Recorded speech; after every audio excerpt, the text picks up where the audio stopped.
Hello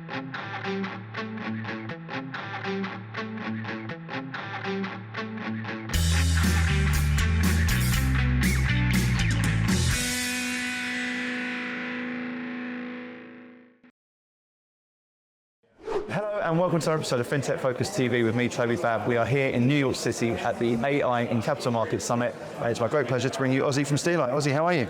Doing well. How are you? Very good. So, look, thanks for coming on the show. It's been a great event so far today. I know you've been busy on the stand next to us. We're neighbours today. Yes. SteelEye is a long friend of FinTech Focus TV. We've had Matt on numerous occasions, so it's great to have someone over here in the US carrying it over the pond. So, Ozzie, tell us a little bit about yourself and the business.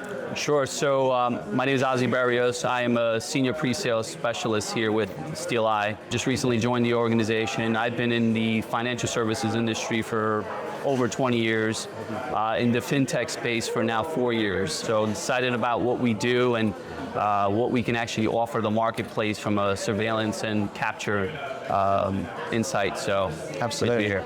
And this is an interesting space, right? This event itself, AI has been dominating the headlines for the last couple of years. I said beforehand that a couple of years ago, I was sat with Matt and he was showing me some of the stuff you were doing at that sort of stage. It's come on leaps and bounds. So talk to us about how it's working within voice surveillance. What sort of impact is happening? What you guys are seeing? Yeah, it's interesting. So, with the fascination of AI, most recently, I would say the last 2 years or so, if you're not talking about AI, you're sort of missing the boat. And if you're not talking about AI, where have you been? Yeah. It's sort of what I've always been mentioning. But yeah, we've made enormous strides from the sense of utilizing AI effectively.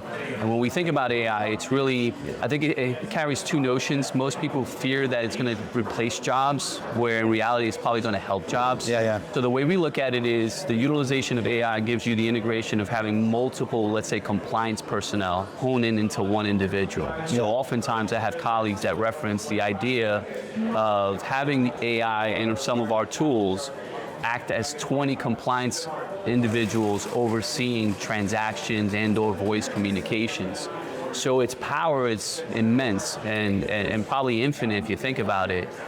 So we've come a long way from where we started to where it is currently, where we've eliminated false positives and these different components that tend to be a catalyst for either shying away from the utilization of AI and to becoming more like refined, useful, integrated. So probably from what you've seen in the past to what it is now, it's light years in difference. Well, it moves at such a pace, isn't it? And it's and as you say, I love what you're talking there about. This isn't replacing the humans; it's augmenting the humans, and that's effectively what you guys have been doing, isn't it? If you think about the issues around compliance as a whole, one of the things has been that it's this is such a wide and expansive area, and actually to be able to do that and improve it to the level which you're able to do that through tech, that's an incredibly exciting time, isn't it? Yeah, it is. And I always think about some of the intricate parts of the industry, right? So when I started to what it is now, we used to document things on notepads. And now we're utilizing voice recording instruments and various different tools that unfortunately regulators are onto these things and now deeming them as sources to be archived and captured. So when you factor that in conjunction with the world that we transitioned after COVID, where video recording and everything has become even more impactful. Absolutely, and the best way to do business per se now. The integration of tools, AI specifically, will help mitigate the risk associated with that type of line of business. So again, when you look at where we're going and maybe the future of the innovation of AI, just to give you some perspective, right? Who's to say we won't be dealing and interacting in holograms in the next few years, right? So then now we have another avenue or another feature or a venue to cover and try to regulate. So I would say that the integration of how we're conducting business and the adaptability of companies such as SteelEye is where we're helping clients really mitigate those risks. So we saw it first with Tupac doing his holograms, and now it's moving over to fintech. It always happens that way, doesn't it? Always. So talk to me a little bit about what's going on in voice surveillance. It seems like it's an interesting space at the moment, right? Yeah, it's very impactful in the sense of now when you look at the regulators and what they're deeming as viable or credible things to review, voice is one of those things that stand out. Primarily because we have things like Teams and so forth that are capturing and transcribing the information that's being spoken. So from a regulatory perspective, we're on a gray line sort of deciphering whether that stuff is in fact credible to archive and then to regulate, or is it not? So if you think about it, and I think you alluded to before, the financial services industry is more, on the acting after the fact than proactive.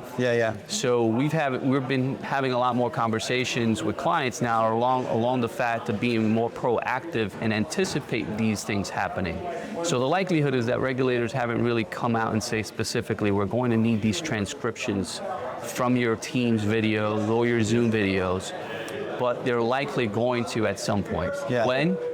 It's more about being prepared for that, as opposed to assuming that it's not. And that sort of comes on to how when regulators are recognizing this technology, it naturally raises expectations, doesn't it?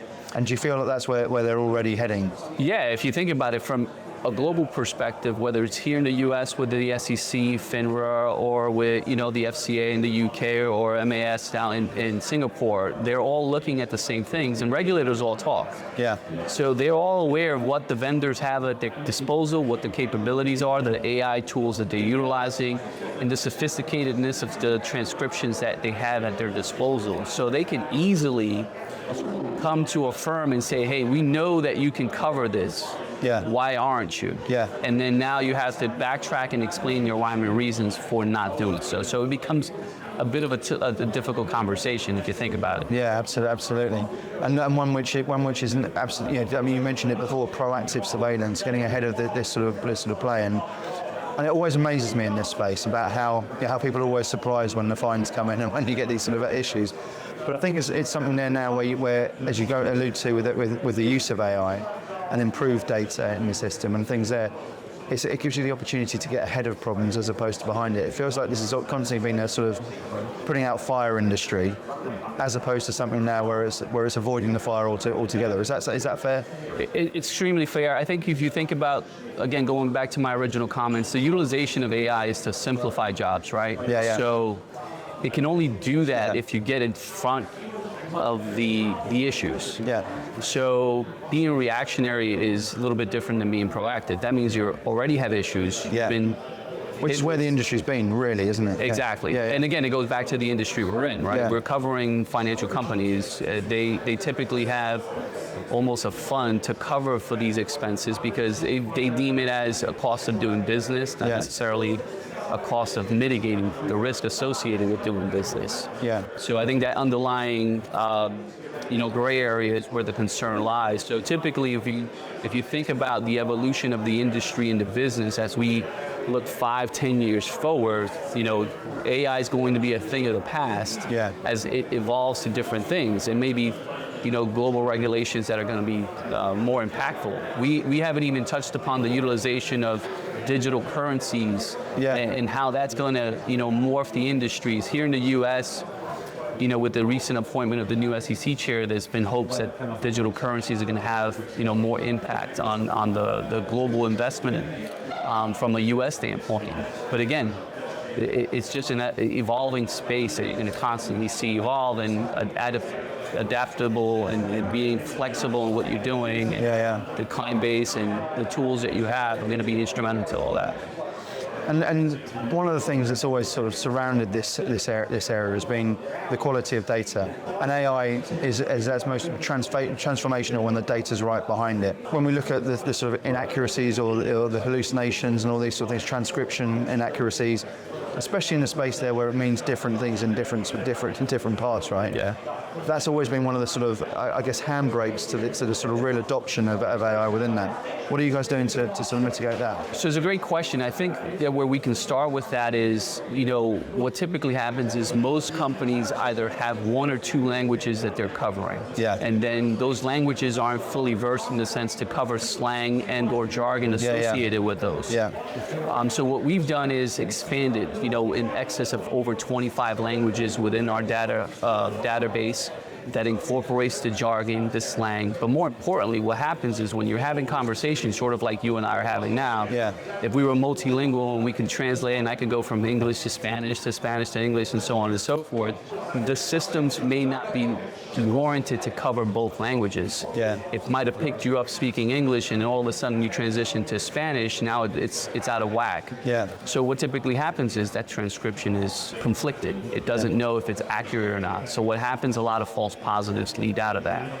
So what we've done is expanded our lineup, expanded the capabilities, and even architected the framework that if language is changed because of some nefarious behavior by some actors that tend to pivot and change, then the system will still capture it. And then if the triggers from a lexicon sort of perspective, the triggers come up, they're going to come up in any language and still notify the recipient of the supervision at that point.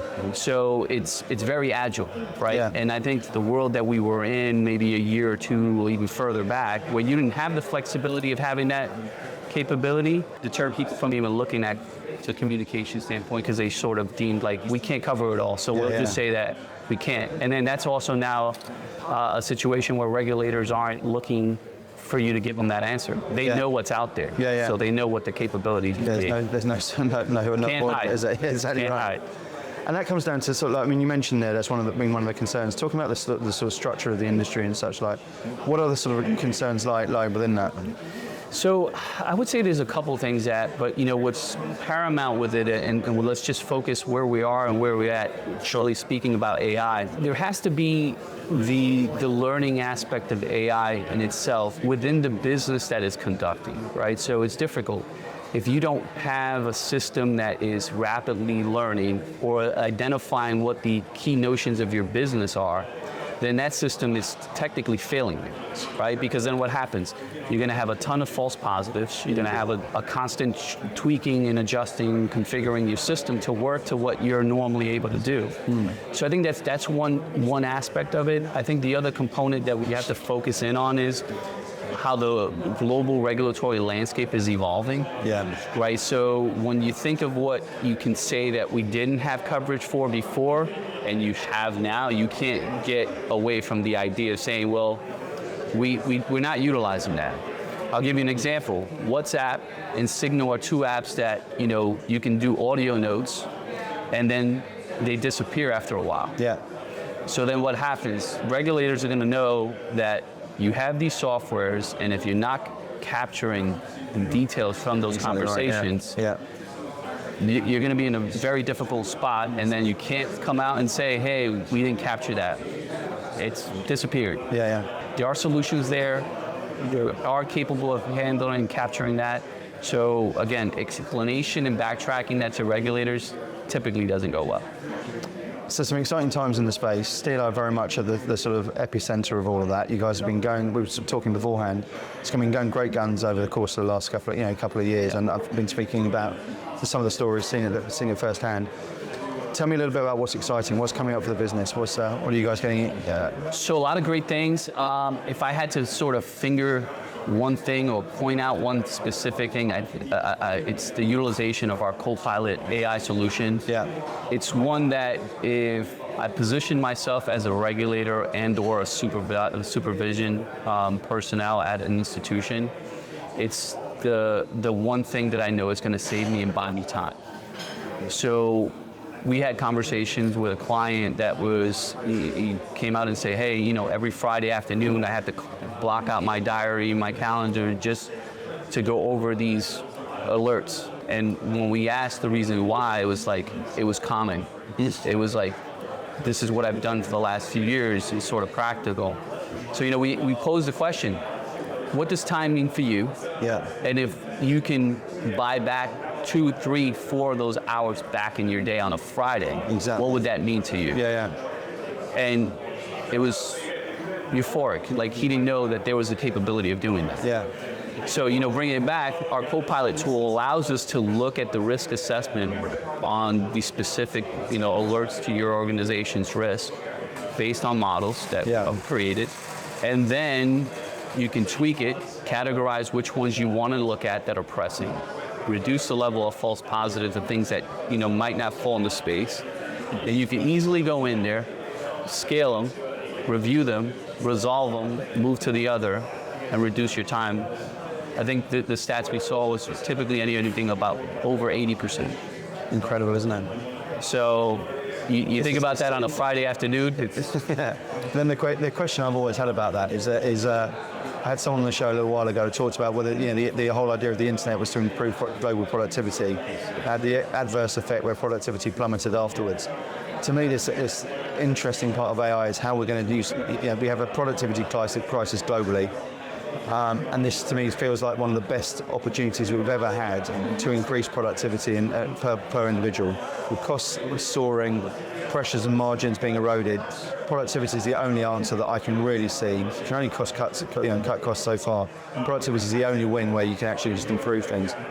Now, with that, my question is with that, and it's a hypothetical one as opposed to anything else, but with that extra 3-4 hours you get on a Friday, does that mean you get off to the bar a little bit earlier on, or you're utilising it to really do what it should do, which is game change and augment the human and make it better? And that would be the really interesting. Yeah. So in the life situations, right, you still want to go to the pub and bar and get a couple things, but I think ultimately productivity is spot on, right? Yeah. It's going to enable people to maybe pivot and aspire to do other coverage, data coverage, whatever it may be, even learning, coaching, right, development. Yeah. You may have analysts that are keen in on moving up, and you haven't been able to spend the time to develop them properly to get to the next tier level of supervision and or career path. Yeah. So I think when you utilize that space or that time, better yet, for different aspects of the business, right, it's going to flourish immensely, 2-3-fold, whatever it may be, because now you've relegated more time to things that are probably more pertinent to the organization when you have a base and the most significant stuff covered. So I think that's where, time allotment just means that you're reshuffling the deck to a degree and you're playing in a different part of the sandbox. But nonetheless, if you don't clear out the time, you don't have that space to go down. So that's what the separating factor is. So Ozzie, exciting times. Thanks so much for coming on the show. I hope the rest of the day goes well for you. I'm hearing this sort of roulette that's going around. I'm going to go back there, and there's a spin the wheel that's operating just behind us, if you heard it on the show so far. So I'm looking forward to seeing more wins that come through from that. I hope you have a great day. Thanks for coming on the show. Thanks for having me, Toby. And thank you all for watching. We'll see you soon on the next episode of FinTech Focus TV. Thanks a lot.